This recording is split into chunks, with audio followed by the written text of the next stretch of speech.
अस्सलाम वालेकुम जी। आप लोगों को पता है कि जी डेड लाइन एक दे दी गई है हुकूमत पाकिस्तान की जानिब से, और उस डेड लाइन में तकरीबन 4 से 5 दिन बाकी हैं। आज है 26 अक्टूबर, और निगरान वजीर दाखिला की जानिब से बयान दिया गया कि भाई 5 दिन बाद पाकिस्तान के पासपोर्ट के बगैर पाकिस्तान में कोई सफ़र नहीं कर सकेगा, यानी कि पाकिस्तान के लिए। अच्छा, ये काम तो वैसे 75-76 साल पहले हो जाना चाहिए था कि पाकिस्तान आने के लिए किसी को भी पाकिस्तानी पासपोर्ट की ज़रूरत पड़ती। लेकिन बहरहाल मेरे लिए एक हैरानकुन इंकशाफ था। लेकिन वो कहा जाता है कि क्या हकीकत बयान की जा रही है कि क्या वाक़तन आज से 5-6 दिन बाद ऐसा मुमकिन हो पाएगा, या फिर ग्राउंड रियलिटीज़ का इसमें ख्याल रखा जा रहा है। तो आज हमारी हारिस नवाज़ साहब से भी बात हुई थी, जो कि सिंध के निगरान वज़ीर दाखिला हैं। तो उन्होंने ये कहा कि भाई हमारी कोशिश होगी कि अफ़गान जो बाशिंदे हैं जो पाकिस्तान में मुकीम हैं, उनकी तादाद की अगर मैं बात करूँ तो तकरीबन 4 मिलियन है, यानी कि 40 लाख। और उनमें से अब तक कितने वापस गए हैं? तकरीबन 67 से 68 हज़ार के करीब अफ़गानिस्तान वापस भेजे गए हैं। आपके इल्म में वो बड़ा इनफेमस स्टेटमेंट याद आया होगा वो अफ़गानिस्तान के प्लेयर का, मैन ऑफ द मैच जीतने पर, कि उसने कहा था कि जो भाई हमारे वहाँ से पाकिस्तान से अफ़गानिस्तान आए उनको ये डेडिकेट करता हूँ। लेकिन आप ये देखिए कि गुज़िश्ता 3 या 4 दहाइयों में हमने अपने अफ़गान भाइयों का कितना ख्याल रखा, और अफ़गानिस्तान की हमदर्दियाँ और अफ़गानिस्तान की लॉयल्टी हमेशा भारत के साथ के दूसरे मुल्कों के साथ रही, और हमेशा हमें अफ़गानिस्तान से ज़िक ही पहुँची। तो अब ये है कि एक ये प्लान कर लिया गया, और मैं बज़ाते खुद ये देखता रहा हूँ कि पाकिस्तानी CNIC बनना कितना आसान रहा। अब 40 लाख तो वो लोग हैं जो कि इस वक्त बाकायदा तौर पर रजिस्टर्ड हैं, या जिनकी तादाद के बारे में पता है कि वो पनागुज़ीन हैं और वो पाकिस्तान में मुकीम हैं।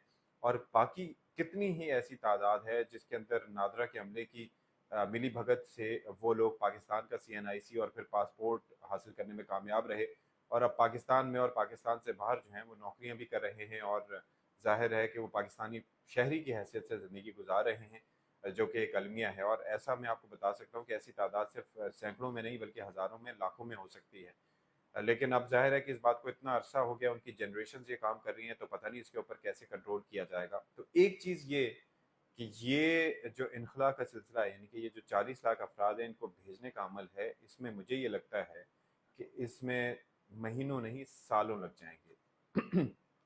दूसरा ये है कि उनके लिए वो तमाम अरेंजमेंट्स करना जिसके तहत वो जा सके, खाने पीने, फिर उसके बाद ज़्यादा राह, यानी कि सफ़र के दौरान उनको पैसे या ऐसी चीज़ें देना, क्योंकि ऐसे लोग हैं जो प्रिविलेज्ड हैं और ऐसे लोग भी हैं जो कि प्रिविलेज नहीं हैं।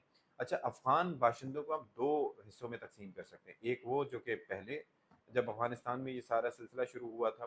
दूसरा ताल्लुक उन लोगों का वो है जो कि 2021 के बाद आए थे। जो सन 2021 के बाद जब अमेरिका यहाँ से गया था, और जब अफ़गानिस्तान में तालिबान ने दोबारा कंट्रोल संभाला, और जो लोग अमरीकी हुकूमत के लिए वहाँ पर काम कर रहे थे, वो लोग ज़्यादातर यहाँ पर पहुँचे और पाकिस्तान ने उनको फैसिलिटेट किया। अच्छा, उनकी तादाद हज़ारों में है, लेकिन एक नंबर दिया जा रहा है जिस नंबर है तकरीबन कोई 3250।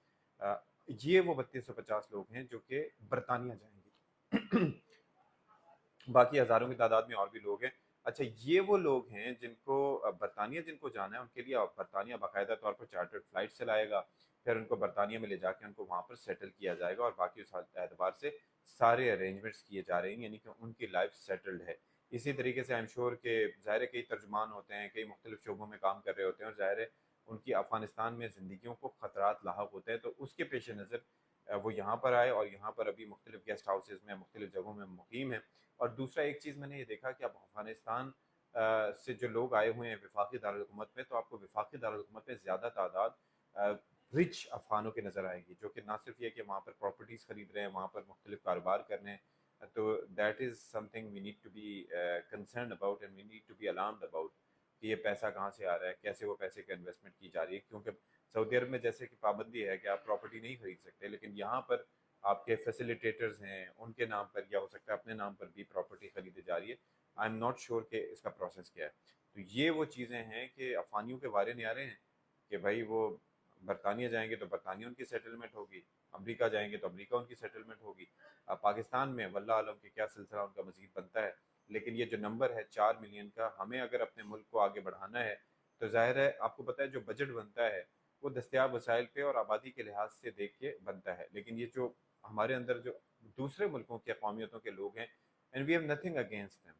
बात सीधी सी ये है कि आप यहाँ पर आएँ, अपना जो भी काम है वो करें, और उसके बाद आप अपने वतन वापस जाएँ, अपने वतन की तामीर और तरक्की में अपना किरदार अदा करें। और अगर आप रजिस्टर्ड नहीं हैं, اور اس میں بہت سے ملکوں کے شہری ہو سکتے ہیں، بھارت کے شہری ہو سکتے ہیں، نیپال کے شہری ہو سکتے ہیں، یعنی کہ جو کوئی پاکستان آنا پسند کرتا ہے.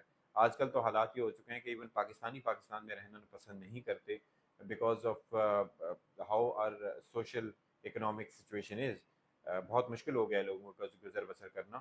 تو ویسے آپ لوگ تھوڑا سا احتیاط کریں اور جائز طریقے سے پاکستان آئیں، جائز طریقے سے آ کے یہاں پر کاروبار کریں، اور اس کے بعد جو بھی طریقہ کار ہے اس کو فالو کریں.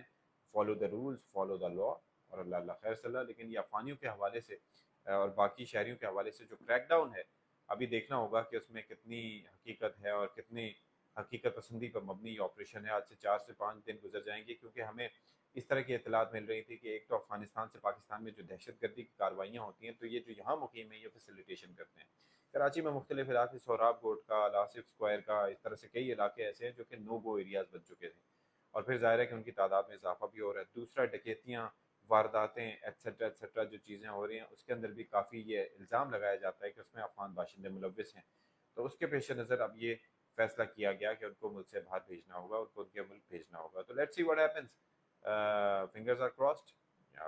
ہو سکتا ہے کہ یہ چیزیں پاکستان میں بیٹرمنٹ لے کے آئیں، امن و استحکام تھوڑا سا آئے، اس سے معاشی اعتبار سے جو ہماری پریشانیاں وہ تھوڑی سی کم ہوں، پریشر اور وہ کم ہو سارا کا سارا. کیونکہ کریڈٹ تو ہمیں کسی نے دینا نہیں ہے، احسان فراموشی تو وہ کہتے ہیں کہ کوٹ کوٹ کے بھری ہوئی افغانستان